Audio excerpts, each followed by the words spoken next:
Hey, this is Mike. Thank you so much for choosing this video. Today we're checking out a 2024 Buick Envista in the Sport Touring trim level. The Sport Touring is sitting on 245/45 Continental tires wrapped around 19-inch alloy wheels with a gloss black finish. It also has four-wheel disc brakes with ventilated rotors in the front and solid rotors in the back. The name of this color is Moonstone Gray, and it kind of looks more like a silver to me, and which kind of matches the Sport Touring ST style. So this one's going for more of a sporty look. I did a video on the Avenir, which is more of a, higher end kind of luxury style. This is more of a sporty style, and it has the different front end here with the SD badging and a crosshatch kind of screen looking grille. There's the headlights, LED headlights in that lower position. And then we have the daytime running lights here at the top with the turn signals. A little bit of chrome integrated here in the front. Now this part right here is kind of like a silver, and that's separate from that color. And then you have the gloss black at the bottom. You can see there's a lot of gloss black. So in addition to the wheels, you have it here on the sides, on the bottom of the doors, around each wheel well, upper portion of the side mirror, and the pillars right here, all gloss black. This is what the key looks like, and it's a full proximity system. It does have the lock, unlock, the center button there, remote start, the ability to open up the power lift gate, and a panic button as well. I have a video just talking about how to change the battery in this key if you want to check out the insides and everything. But the way you use this proximity system is that you just press this button to lock or unlock. So it just alternates when you press that button. It doesn't have the sensors back here like other vehicles. So we're going for a sporty look. Mostly black interior, and it has this really cool blue stitching right here. And this is all kind of a soft surface, but really hard as a rock, really. That's the thing. Same thing with the Avenir, was hard armrests here on the doors. But yeah, it's pretty cool. It has a little pocket there and there at the bottom. Most of it's a hard touch surface though. There's a threshold area. Now the doors go all the way to the bottom. I don't know if you notice that. It covers up the threshold area, keeping it relatively clean. You have the blue piping here on the seats, looking pretty nice. Simulated leather or synthetic leather seats here. We have more of that blue stitching. And then we have the ST embroidered in the headrest, looking nice. And these are pretty decent seats as far as comfort. Not bad. I hadn't really had a problem with them. Pretty good amount of legroom here in the front. Non-locking glove compartment. This is all basically the same as the Avenir, basically. And kind of like a rubbery soft non-reflective dash with some more blue stitching there.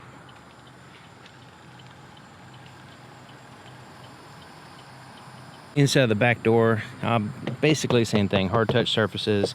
This is soft surface but hard as a rock still. There's a threshold area, bench seat back here. Look how much legroom you have. This vehicle excels in for the amount of, you just look at the outside and you think it's a small vehicle, but man, look at that. Completely flat floor, lots of legroom, lots of room back here. And it's very easy to get in and out. You see the opening is nice and big. Very easy to access the latch system for the car seats. Just slide that material over there, and yeah, lots of room. You can move these seats down as well. It's a 60/40 split. Add to your cargo space. There's a pocket on the back of this passenger seat, but not the driver's seat. There's a USB-A and USB-C charge ports. Little storage compartment there as well.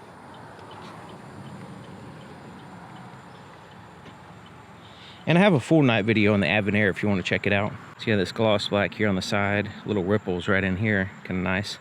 Now it has a body colored shark fin antenna there at the top, and it has this little strip there at the top with the LED third brake light at the top of the glass. There's no rear wiper, which I kind of like the way it looks with no wiper back here, getting in the way, breaking up the sleek look.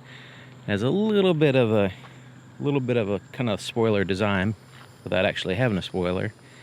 So we have a LED, combination of LED and standard bars back here.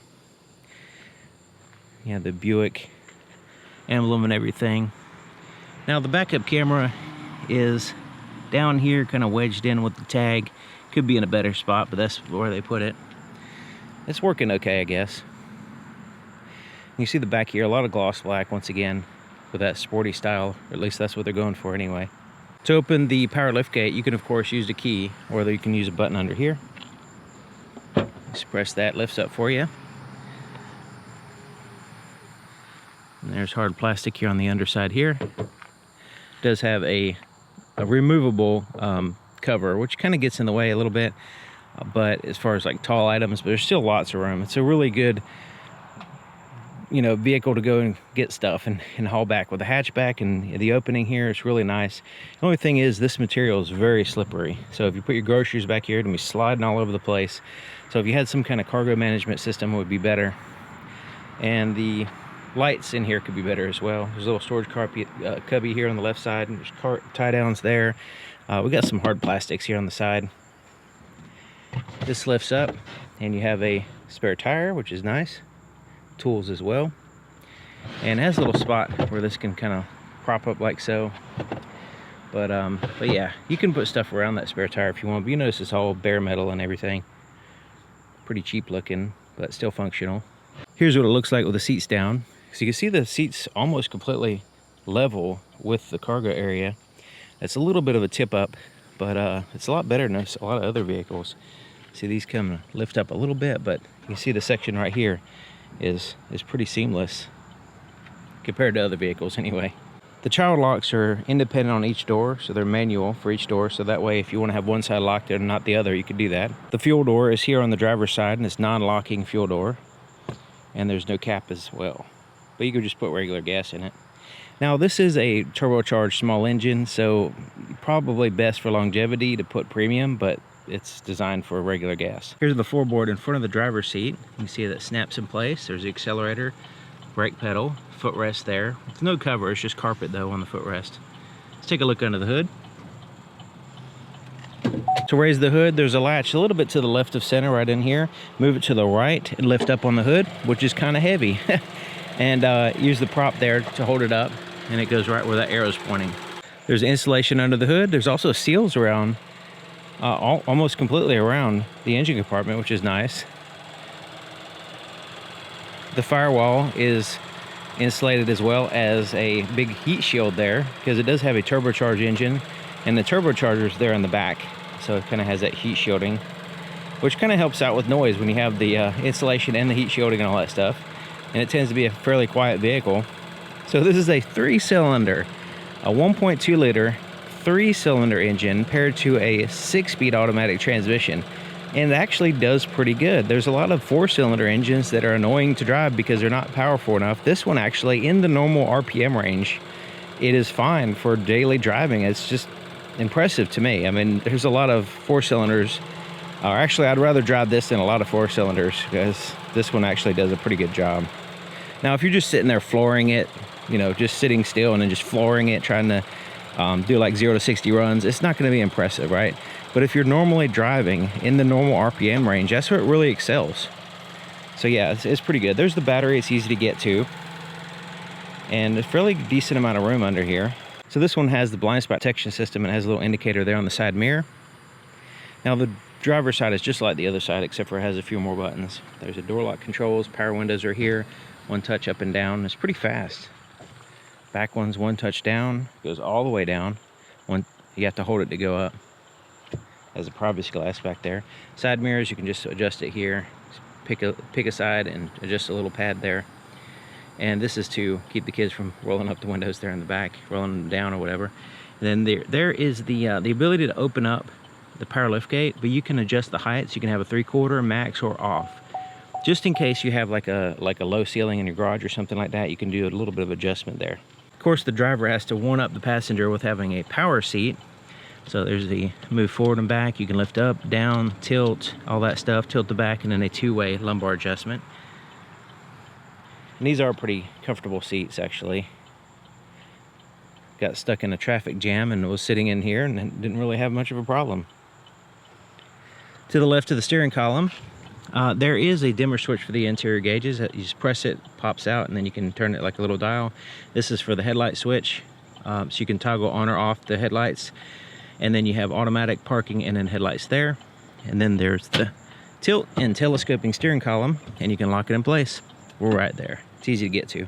So the driver's seat all the way back and all the way down. I'm 6 feet tall, just to give you an idea of the potential leg room here. And it's plenty of room. I mean, they designed it to kind of allow your legs to move left and right. This is a hard touch surface, but I don't have any problem with actually resting my leg on it because there's so much room. Now, I would have to move the seat forward in order to drive safely. So if you're over 6 feet tall, shouldn't have a big problem driving this vehicle. Plenty of room. So it does have the flat bottom steering wheel in the ST package here, the ST trim anyway. And it has a lot of the same features that you find in the other ones, the Avenir. So like it has the volume for the radio on the back of the steering wheel. So that has the up and down switch there. And then you have the change to the tracks on this side. Cruise controls on this side. You just basically pull down to set it, push up to resume. You can turn it on or off here, cancel. You can set the distance between you and the vehicle in front of you. It also has a heated steering wheel. It also has heated seats as well, 3-stage, nice. So over here is the voice recognition. It has a separate button for answering and hanging up for calls, and then you can press this to enter into the radio sources and stuff like that. You can make adjustments here and press in on this button right here. So right now there's nothing gonna happen when I do that, but you press and hold it. We'll show you that in a second because that corresponds with this. Windshield wiper controls there. Turn signals there, but also you have the automatic high beams where you can manually do it if you like. So this is the gauge cluster, and I have it on the fuel economy. So you can see the fuel economy. Let's pull that away. Yeah, isn't like super great for a 3-cylinder engine, but you know, it does pretty good. And yeah, I mean, you would think that it'd be like 40 miles per gallon or something, but yeah, that's what I'm getting, like 27, 28. So I'm not sure what's going on with that. So it has a digital speedometer. You can see the fuel gauge over here, engine coolant temperature there, and then the status of your cruise control, stuff like that. But if we use these buttons right here, let me just kind of press and hold that for a second, and then release it. Then it gives us little options here. So I can have gauge 1. Let's go ahead and press that. So that's what that looks like there. So it kind of has this curvature to it. Has a little artificial needle and then digital speedometer. So yeah, there's no tachometer or anything there. So let's change the other view.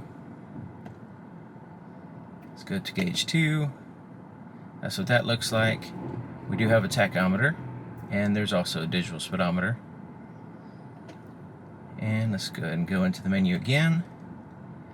We can get vehicle info. This is where, you know, we saw that right there. Go back to the menu. And then infotainment. So I'll just show you whatever's going on through radio or whatever. And then you can have a clean look. So the clean look, press it. All right, there we go. So it just gives you that, like a floating needle as you drive, and then the digital speedometer. So it's less stuff there. Not that much less, but it's a little bit different. So yeah, that's kind of a little bit of a customization there. And then on this screen, touch screen, you notice it's very dark, but I think it's intended to blend the whole thing as if these two screens are all together and it's bigger and all that stuff. It does have the physical volume knob, but the system is very dark. So it's apparently intended to blend into the black background. So there's the radio. Let's go to the different sources. AM, FM, satellite radio, Bluetooth is what you have, and then you can add a device. Volume's like wide open. So yeah, there's the radio systems. You can change through, turn the just the stations here by directly inputting them. That's nice. And the radio here, this is the phone. So you can, I have mine disconnected from the Bluetooth right now, but it'll show up the information there. So it has this dedicated button for the traction control, so you can turn it off and turn off the stability control as well, or you can have it all on. So, you know, default would be on. I would just leave it on. I don't know why they would have that as a main feature here on the screen. I guess it's the only way to access it. Here's a button here so you can check out the trips. You have maintenance, gauges. Let's go back to maintenance here because there's another screen. Gauges, and then your trip right there. So you have your information here on the screen. And then you have this home button, which gives you the access to Apple CarPlay, Android Auto. You can go into your climate, you can go into settings here. You have climate here on the screen as well as below. A little bit of redundancy, which is handy sometimes. You can go into your settings. and adjust that, whatever you need to adjust. So there is the climate control down here, temperature, fan speed, where you want the air to blow, front and rear defrosters. You have a 3-stage heated seat for the driver and passenger. And then you have an automatic function. And then you have, of course, you can turn the air conditioner off and on, that kind of stuff. So down here is a USB-A, USB-C, 12-volt power supply, and a wireless charger. And when you put the phone there, which I actually have my cell phone case on it still charges fine. But when you put your phone there, the only way to tell if it's charging is it'll show here on the screen a little green light letting you know that it's charging. And right in here is a few buttons. So you have the idle stop, which you can turn off. That's the off light. And then lane keep assist system, you can turn that on or off. So that's the on light. There's the cup holders, and it's kind of wide up in space. There's nothing to take up the slack for bottles and cups and stuff. Here's the shifter. It's pretty straightforward. Let's go ahead and put it in reverse. Backup camera pops up. It has active guidelines here. Neutral, drive, and then there's a low range in case you need to go downhill and you need some engine braking. Electronic parking brake, you lift it up to engage it. It engages the rear wheels. Hold the brake, press it down to release it. Little storage compartment right in here. It's rubberized here on the bottom. There's the armrest. Kind of rubbery soft, kind of like not that soft, but it's okay. Once again, the armrest should definitely, this one and the one on the door needs to be a little bit softer. This lifts up and it's kind of spring loaded so it doesn't fall back down on you. It has a deep compartment here, so it's a little bit of a chasm, so basically you're just gonna get cluttered. There's no way of organizing that. You just like pile stuff in there, which is big enough to put like some headphones or something, so that's nice. So go to the gym or whatever, you can put your headphones, maybe even a bottle of water in there, I guess. The rear view mirror is manual, day and night mode. So up here we have the OnStar buttons. Also have lights. You can turn on the interior lights here, have them turn off all the way, or have them turn on with the door when the door's open. They're in the center position. Feels like the switch is a little bit not working. Yeah, it's working. It just feels a little bit cheapy. So this is for the sunroof. We'll get to that in just a minute. So there's the tilt, and that's the slide. And then the visor has a little clip right here. It's a vinyl material, and the headliner is like a cloth material, both the same color though. It does have mirror with lights, and it does not slide. It doesn't slide, so you know where the sun's going to be. It's going to be right there. So yeah, this is a big, like, that's a little bit of a problem there. So it has a shade that covers 100% of the light, and you can just slide it back. And let's go ahead and tilt it up. Has a separate button for tilt, and a separate button for sliding it back. Just press it one more time, it goes a little bit further back.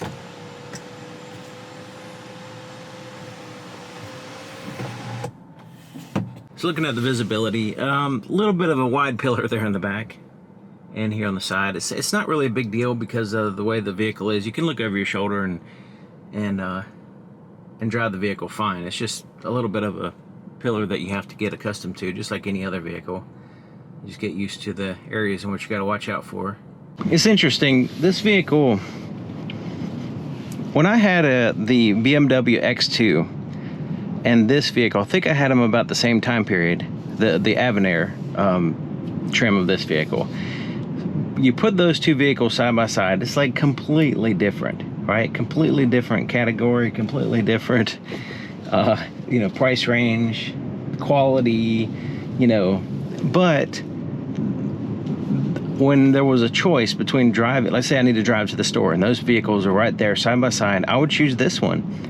It's funny because some vehicles, they just they feel good, feel good to drive, or the other vehicle might just be annoying to drive. So there's a little bit of that, but this one being the better choice as far as I just felt like driving this more, and it's a strange comparison because it just so happened to be the situation where I had that choice, but yeah, this is a fairly enjoyable vehicle to drive, and it's real easy to get scared because it has a 3-cylinder, but it handles the daily drive fine.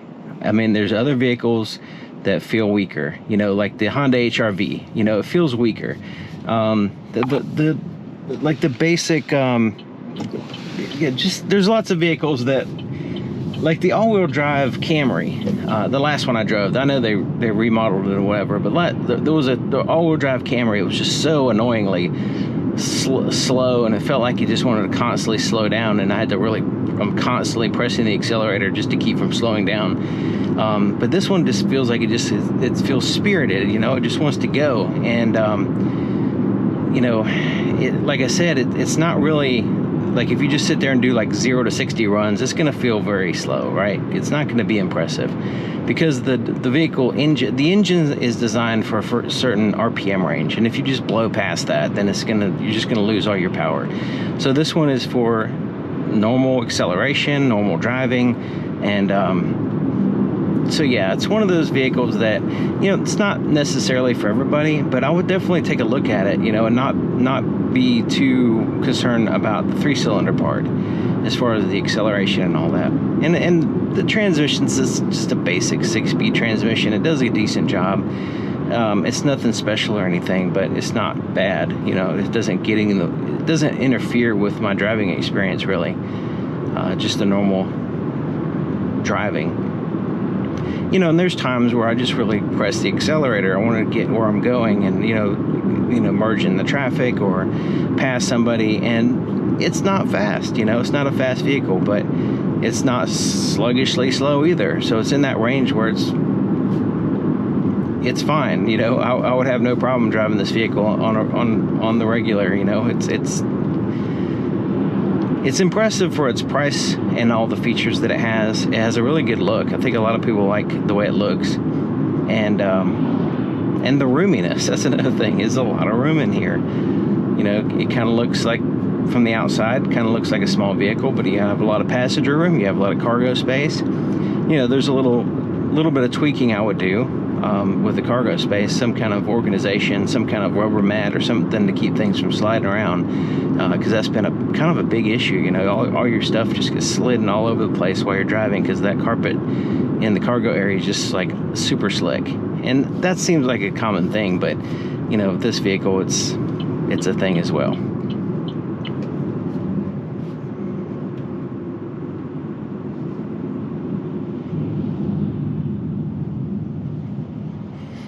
Now, I went through all the features on the Avenir trim, and it's funny because this one doesn't, even though it's the lower trim, there's not a huge difference.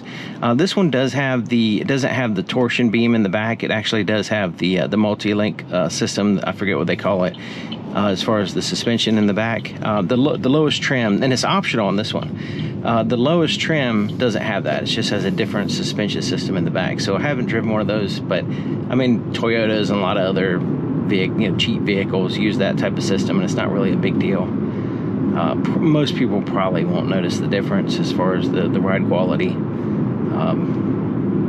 Maybe in very more extreme situations you might, but it'd probably be fine. So yeah, the value proposition of this vehicle is this price and features.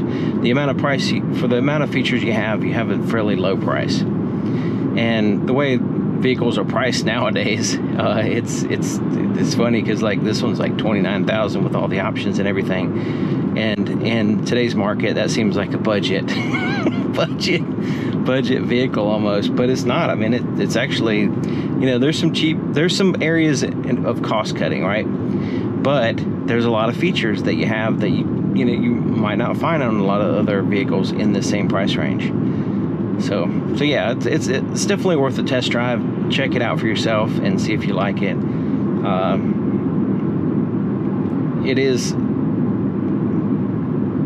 It's one of those type of vehicles that I enjoy driving. So, you know, you can kind of hopefully get something out of that. But you know, and I drive a lot of vehicles, so you know, there's some vehicles that like literally I don't want to drive because they have annoying features, or so there's something about them that just makes me just not want to drive it, you know. And that BMW X2 was kind of like that, where it just has some annoying things about it that I didn't really care for. And so yeah, so given the choice, I'd rather drive this vehicle.